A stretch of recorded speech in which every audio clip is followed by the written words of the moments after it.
నమస్కారం ETV news కి స్వాగతం ముందుగా ముఖ్యాంశాలు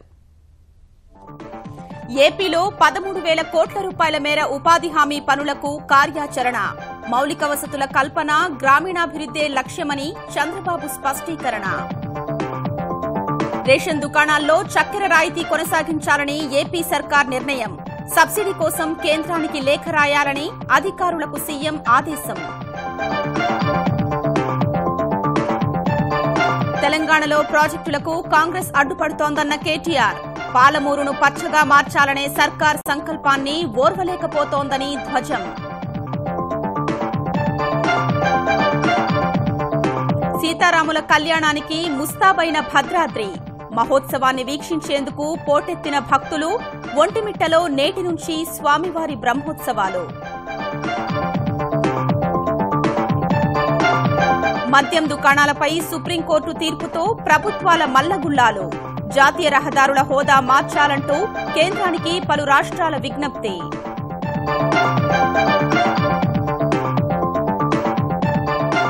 ధనాధన్ క్రికెట్ కు రంగం సిద్దం నేటి నుంచి ఐపీఎల్ 10వ ఎడిషన్ తొలి మ్యాచ్లో బెంగళూరుతో తలపడనున్న హైదరాబాద్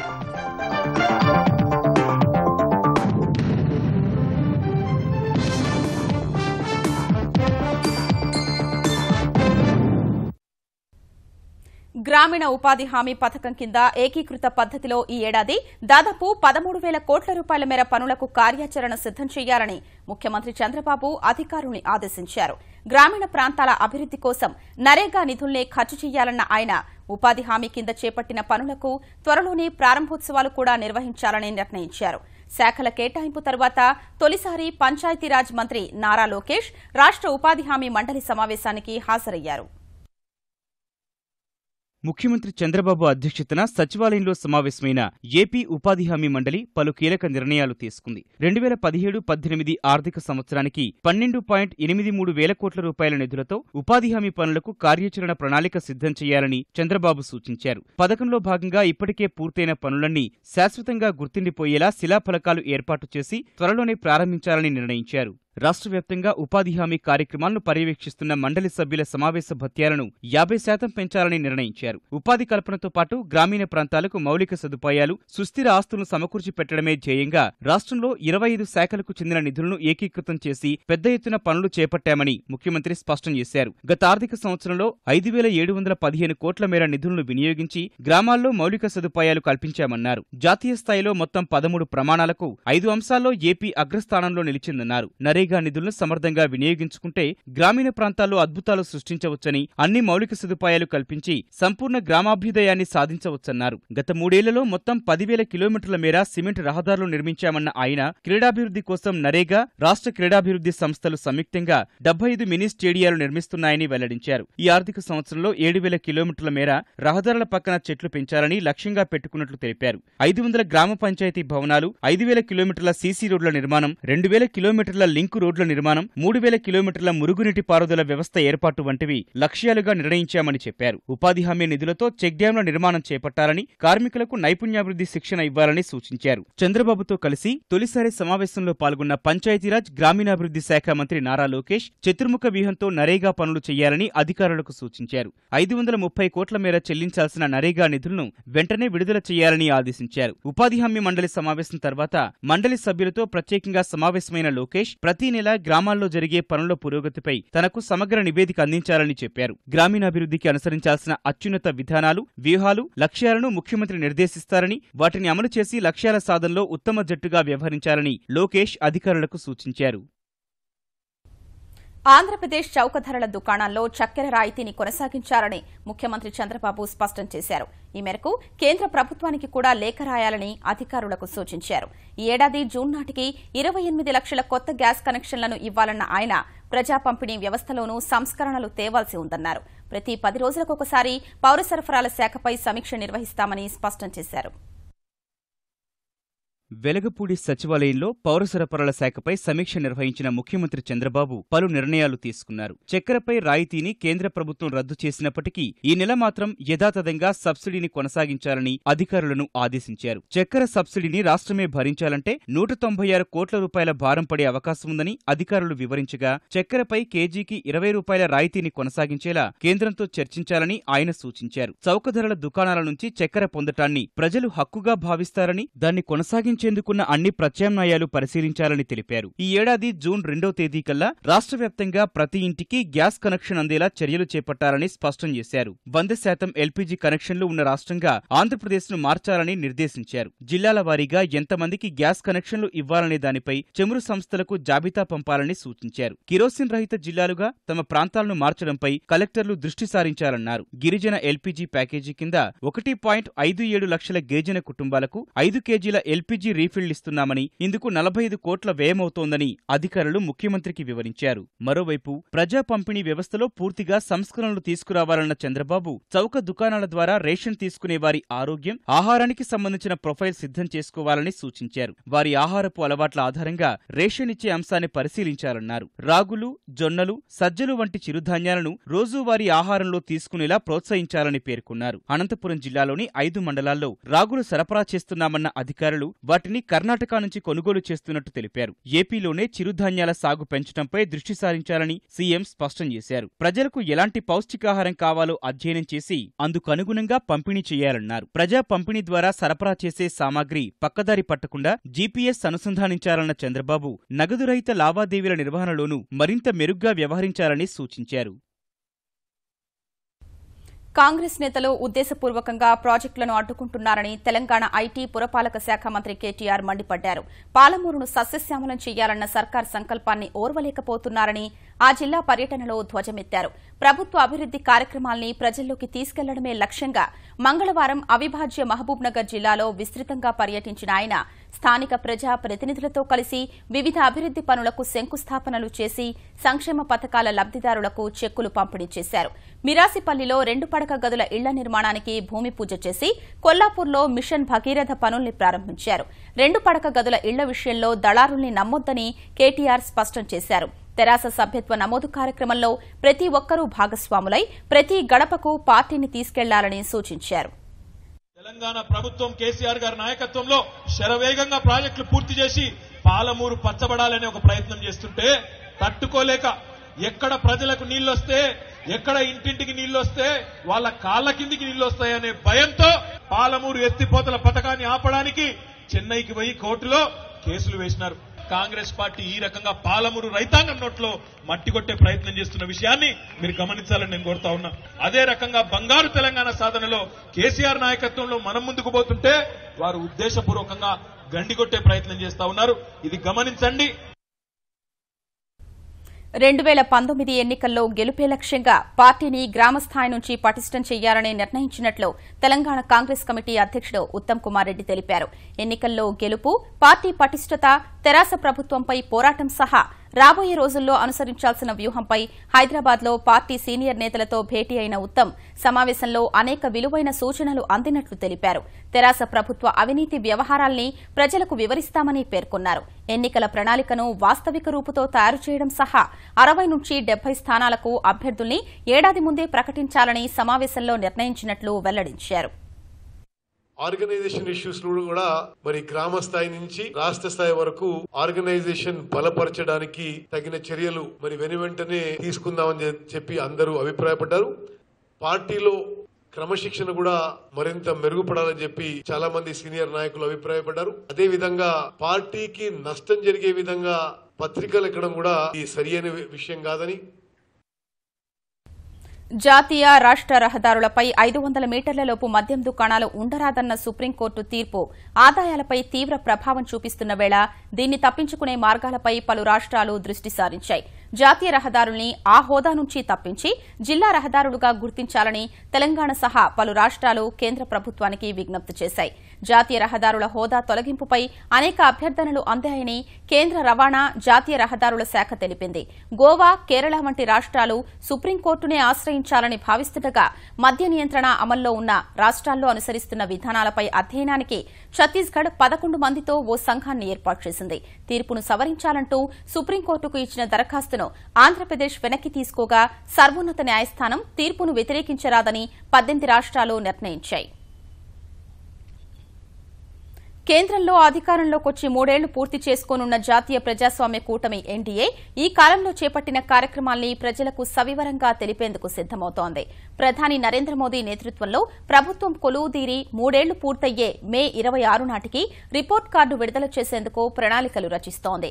ప్రభుత్వ విజయాల్ని ప్రముఖంగా ప్రస్తావిస్తూ ఎన్డీఏ విధానాలపై విపక్షాల ఆరోపణల్ని దీటుగా తిప్పికొట్టే విధంగా ఆ నివేదికను రూపొందించాలని అధికార పక్షం భావిస్తోంది. ఇందుకోసం ప్రభుత్వ కార్యక్రమాలకు సంబంధించిన పూర్తి గణాంకాల్ని పొందుపరచాలని యోచిస్తోంది. తద్వారా ఎన్డీఏ పాలనలో వేర్వేరు రంగాల్లో వచ్చిన సకారాత్మక మార్పుల్ని ప్రజలకు వివరించడం సహా ప్రత్యర్థుల దుష్ప్రచారాన్ని తిప్పికొట్టొచ్చని భావిస్తున్నట్లు ఎన్డీఏ వర్గాలు తెలిపాయి. రిపోర్ట్ కార్డు రూపకల్పనకు అవసరమైన సమాచారం అందించాలని ఇప్పటికే వేర్వేరు మంత్రిత్వ శాఖలకు ప్రభుత్వం సూచించినట్లు ఆయా వర్గాలు చెప్పాయి. దేశంలో పేదరిక నిర్మూలన కోసం తమ ప్రభుత్వం సమగ్ర విధానంతో ముందుకెడుతున్నట్లు ప్రధాని నరేంద్ర మోదీ పునరుద్ఘాటించారు. గత 3 ఏళ్లలో పేదరిక నిర్మూలనే లక్ష్యంగా అనేక పథకాలు చేపట్టినట్లు ఆయన ట్విట్టర్ ద్వారా వివరించారు. కట్టెల పొయ్యిపై వంట చేసుకుంటూ మహిళలు పడే అవస్థల్ని దూరం చేసేందుకు రాయితీతో ఎల్పీజీ గ్యాస్ ఇచ్చేందుకు చేపట్టిన ఉజ్వల పథకానికి మంచి స్పందన వస్తోందని ప్రధాని పేర్కొన్నారు. ఈ పథకం కింద ఇప్పటికే 2 కోట్ల మందికి వంట గ్యాస్ కనెక్షన్లు అందించినట్లు వెల్లడించారు. ఈ పథకం అద్భుతంగా అమలవుతోందని ఆయన అనుచరులు ట్విట్టర్ ద్వారా పోస్టులు పెట్టడం పట్ల సంతోషం వ్యక్తం చేసిన ప్రధాని క్షేత్రస్థాయిలో పథకం ప్రజలకు చేరుతున్న తీరుకు ఇవే నిదర్శనమని తెలిపారు. సీతారాముల కళ్యాణ మహోత్సవానికి సర్వం సిద్దమైంది. అభిజిత్ లగ్నంలో జరిగే జగత్ కళ్యాణానికి భద్రాచలంలోని మిథిలా మండపం అందంగా ముస్తాబయ్యింది. జగదాభిరాముడు సీతమ్మల కళ్యాణ వైభోగాన్ని వీక్షించేందుకు భక్తజనం భారీగా భద్రాద్రికి తరలివచ్చింది. రాములోరి పెళ్లికలతో ఆలయ పరిసరాలు దేదీప్యమానంగా వెలిగిపోతున్నాయి. శ్రీ సీతారాముల కళ్యాణ మహోత్సవానికి భద్రాద్రి సిద్దమైంది. ఈ కమనీయ వేడుకను కనులారా వీక్షించేందుకు ఇప్పటికే వేలాది మంది భక్తులు భద్రాచలానికి చేరుకోగా శాస్త్రోక్తంగా నిర్వహించేందుకు అన్ని ఏర్పాట్లు చేశారు. మొదట తిరుకళ్యాణానికి సంకల్పం పలికి సర్వ విజ్ఞాన శాంతికి ఆరాధన జరుగుతుంది. కళ్యాణానికి ఉపయోగించే సామాగ్రిని సంప్రోక్షణ చేసిన తర్వాత రక్షాబంధనం నిర్వహించి యోక్త్రధారణ చేస్తారు. దర్భలతో ప్రత్యేకంగా అల్లిన తాడుని సీతమ్మ వారి నడుముకి బిగించి యోక్త్రధారణ ప్రక్రియను పండితులు వివరిస్తారు. అనంతరం సీతారాములకు రక్షాసూత్రాలను కడతారు. స్వామి గృహస్థాశ్రమ సిద్ధి కోసం యజ్ఞోపవీతాన్ని ధరింపజేస్తారు. తాంబూలాది సత్కారాలు చేసి కన్యాపరణం చేస్తారు. శ్రీరాముడికి సీతమ్మ తగిన వధువని నిర్ణయించి ఇరు వంశాల గోత్రాలను పట్టిస్తారు. కళ్యాణ వైభవాన్ని చాటి చెప్పేలా చూర్ణికను పట్టిస్తారు. వేద మంత్రోచ్చరణాలు మార్మోగుతుండగా అభిజిత్ లగ్నం సమీపించగానే జీలకర్ర బెల్లం మిశ్రమాన్ని సీతారాముల శిరస్సుపై ఉంచుతారు. అనంతరం మాంగళ్యధారణ కార్యక్రమం నిర్వహిస్తారు. దివ్యం భామాశాస్తే విశ్వం ప్రియమాశాస్తే హృదయేన హవిషాశాస్తే. తానిషా కాలం నుంచి ఆచారంగా వస్తోన్న ముత్యాల తలంబ్రాలు, పట్టు వస్త్రాలను స్వామి అమ్మవార్లకు తెలంగాణ ప్రభుత్వం సమర్పించనుంది. రాష్ట్ర ఆవిర్భావం తర్వాత ముత్యాల తలంబ్రాలను సమర్పించిన ముఖ్యమంత్రి కేసీఆర్ ఈసారి కూడా ముత్యాల తలంబ్రాలు సమర్పిస్తారని భావించినప్పటికీ స్వల్ప అనారోగ్యం కారణంగా దేవాదాయ శాఖ మంత్రి ఇంద్రకరణ్ రెడ్డి ప్రభుత్వం తరపున లాంఛనాలను కొనసాగించనున్నారు. రామయ్య వివాహ మహోత్సవ వేళ భద్రాద్రి పరిసరాలు విద్యుత్ దీపకాంతులతో కాంతులీనుతున్నాయి. కళ్యాణం జరిగే మిథిలా స్టేడియం, ఉత్తర ద్వార ప్రాంగణం సహా భద్రాచలం బస్టాండ్ నుంచి ఆలయం వరకు వెలుగులతో కొత్త శోభను సంతరించుకున్నాయి.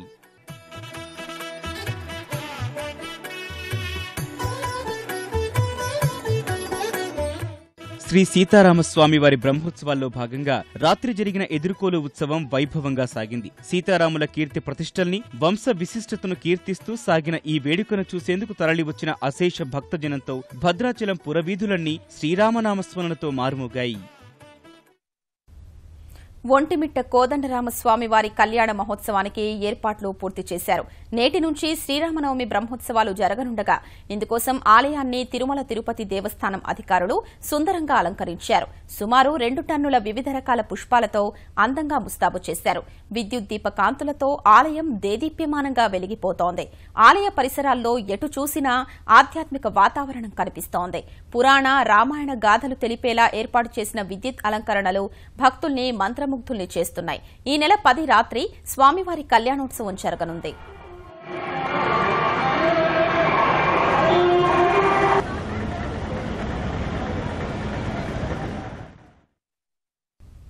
అనేక వివాదాలు దాటుకుని ఇంటర్వ్యూ షెడ్యూల్ విడుదల చేసిన 2011 గ్రూప్ 1కు మళ్లీ అవాంతరాలొచ్చాయి.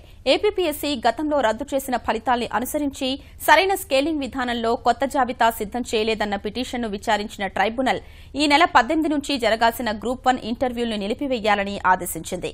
గతంలో ఇంటర్వ్యూలకు విడుదల చేసిన జాబితాలో పేర్లుండి తాజా జాబితాలో పేర్లు లేని కొందరు అభ్యర్థులు ట్రైబ్యునల్ నుంచి ఈ తీర్పు తెచ్చుకున్నారు.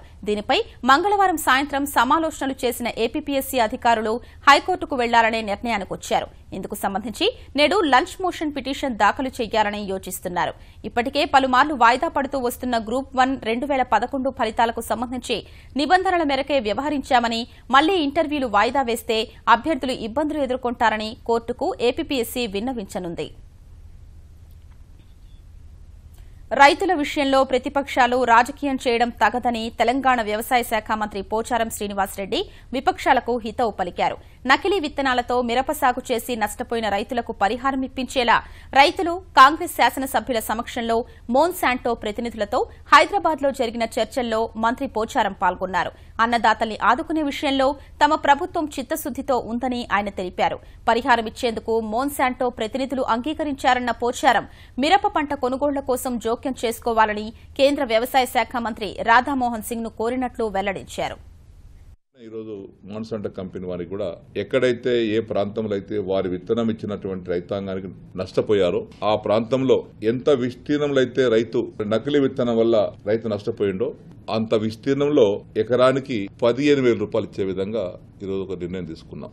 అంటే పాకెట్కు 1,500 రూపాయల చొప్పున 10 పాకెట్ల విలువ 15,000 రూపాయలు ఆ విధంగా నష్టపోయిన విస్తీర్ణానికి ఇవ్వడానికి ఒప్పించాం. సంక్షేమ పథకాల అమల్లో ఎలాంటి రాజకీయ ప్రయోజనాలకు తావివ్వరాదని తెలంగాణ ఆర్థిక మంత్రి ఈటెల రాజేందర్ అధికారులకు సూచించారు.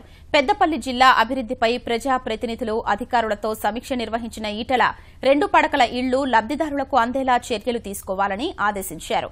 తమకు ఎదురయ్యే సమస్యల విషయంలో అధికారులు మొహమాటం వీడి చర్చించుకోవాలని సూచించారు.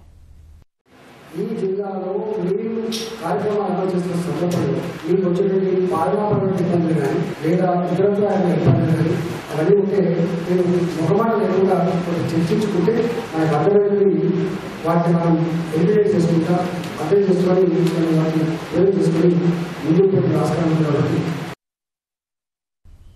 తుపాన్లు సహా అన్ని ప్రకృతి విపత్తుల్ని ముందే గుర్తించి సమాచారాన్ని ప్రజలకు మరింత వేగంగా అందించే అత్యాధునిక ఏర్పాట్లు వచ్చే ఆగస్టు నాటికి అందుబాటులో రానున్నాయని ఆంధ్రప్రదేశ్ విపత్తుల నిర్వహణ సంస్థ కమిషనర్ శేషగిరిబాబు తెలిపారు. గుంటూరు జిల్లా కుంచనపల్లిలో ఏర్పాటు చేయనున్న ఈ కేంద్రం పనితీరుపై అధికారులు, సిబ్బందికి నిర్వహించిన అవగాహన సదస్సులో పాల్గొన్న కమిషనర్ ఇందుకోసం ఇస్రో, నాసా వంటి సంస్థల సహకారం తీసుకుంటున్నట్లు తెలిపారు. ఈ కేంద్రం ద్వారా విపత్తులపై మారుమూల ప్రాంత ప్రజలకు సైతం సమాచారం వేగంగా అందించవచ్చని వెల్లడించారు. ఎర్లీ వార్నింగ్ డిసెమినేషన్ సిస్టమ్ అనే ఒక ప్రాజెక్ట్ ద్వారా మనము హ్యాండ్ సెట్స్ ను అదేవిధంగా శాటిలైట్ ఫోన్స్ లాంటి కమ్యూనికేషన్ ఎక్విప్మెంట్ ద్వారా అడ్వాన్స్డ్ గా మనం అలర్ట్ మెసేజెస్, వార్నింగ్ మెసేజెస్ పంపించడానికి ఆల్రెడీ ప్రాజెక్ట్ నడుస్తూ ఉంది. ఆ ప్రాజెక్టు జూలై లేదా ఆగస్ట్ ప్రాంతంలో ఫుల్ ఫ్లెడ్జ్డ్ గా కంప్లీట్ అవుతుంది అనమాట. ఆ సిస్టమ్ ద్వారా మనము అలర్ట్ మెసేజెస్ డైరెక్ట్ గా వైర్లెస్ సెట్ ద్వారా కోస్టల్ విలేజెస్ అన్నింటిలో కూడా మనము యాంటెనాస్, స్పీకర్ సిస్టమ్స్ ఉంటాయి. కోస్టల్ విలేజెస్ అన్నింటిలో కూడా చెప్పడానికి లౌడ్ స్పీకర్ సిస్టమ్స్ ద్వారా మనకి ఏర్పాట్లు జరుగుతాయి. కామన్వెల్త్ న్యాయవాదుల సంఘం అధ్యక్షుడిగా చట్టాల పరిరక్షణ, ప్రజాస్వామ్యం, న్యాయ వ్యవస్థ స్వతంత్రత కోసం కృషి చేస్తానని ఈ పదవికి ఎన్నికైన తెలుగు వ్యక్తి సంతానకృష్ణన్ తెలిపారు. సరైన సమయంలో ఓ భారతీయుడికి ఈ పదవి దక్కిందని ఆయన అన్నారు. గతంలో సమస్యల పరిష్కారంలో అగ్రదేశాల వైపు చూసే పరిస్థితి నుంచి అంతా భారత్ వైపు వస్తున్నారని సంతానకృష్ణన్ పేర్కొన్నారు. కామన్వెల్త్ న్యాయవాదుల సంఘం ప్రతిష్ట పెంచేలా పనిచేస్తానని హామీ ఇచ్చారు. Generally upholding the rule of law. Democracy, independence of the judiciary, ఈ అంశాల మీద ప్రధానంగా కాన్సన్ట్రేషన్ ఉంటుంది.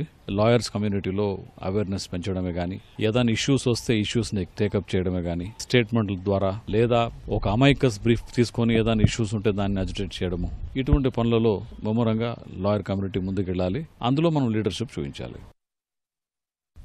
పెళ్లైన కొన్నాళ్లకే కనిపించకుండా పోయి పోస్టులో తలాక్ తలాక్ తలాక్ అని ఉత్తరం రాసి భార్యకు విడాకులిస్తున్నట్లు ప్రకటించిన భర్తను హైదరాబాద్ భవానీనగర్ పోలీసులు అరెస్ట్ చేశారు. కూకట్పల్లి బస్తీకి చెందిన మహమ్మద్ హనీఫ్ యాకుత్పురా తలాబ్కట్టకు చెందిన ఫర్హీన్ బేగంను మార్చి 10న పెళ్లి చేసుకున్నాడు. మరుసటి రోజే కూకట్పల్లిలో ఓ ఇళ్లు అద్దెకు తీసుకుని కాపురం పెట్టిన హనీఫ్ ఆ రాత్రి అక్కడ గడిపి 3వ రోజు తెల్లవారుజామునే ఎవరికీ చెప్పకుండా వెళ్లిపోయాడు. ఉదయం భర్త లేడనే విషయం గ్రహించిన ఫర్హీన్ అతడికి ఫోన్ చేయగా తనకు ఆరోగ్యం బాగాలేదని, తన తల్లిదండ్రుల వద్దకు వెళ్లాలని సూచించాడు. ఫర్హీన్ అత్తగారింటికి వెళ్లగా హనీఫ్ కు ముందే పెళ్లైనట్లు బయటపడింది. ఇదే అంశంపై ఫర్హీన్ నిలదీయగా కనిపించకుండా పోయిన హనీఫ్ తలాక్ లేఖను పంపాడు. ఈ లేఖను తీసుకుని ఫర్హీన్ చేసిన ఫిర్యాదుపై దర్యాప్తు చేసిన భవానీనగర్ పోలీసులు హనీఫ్ ను అరెస్ట్ చేసి రిమాండ్కు తరలించారు. రష్యాలోని సెయింట్ పీటర్స్బర్గ్ మెట్రో రైల్లో జరిగిన పేలుడు ఆత్మాహుతి దాడేనని అధికారులు భావిస్తున్నారు.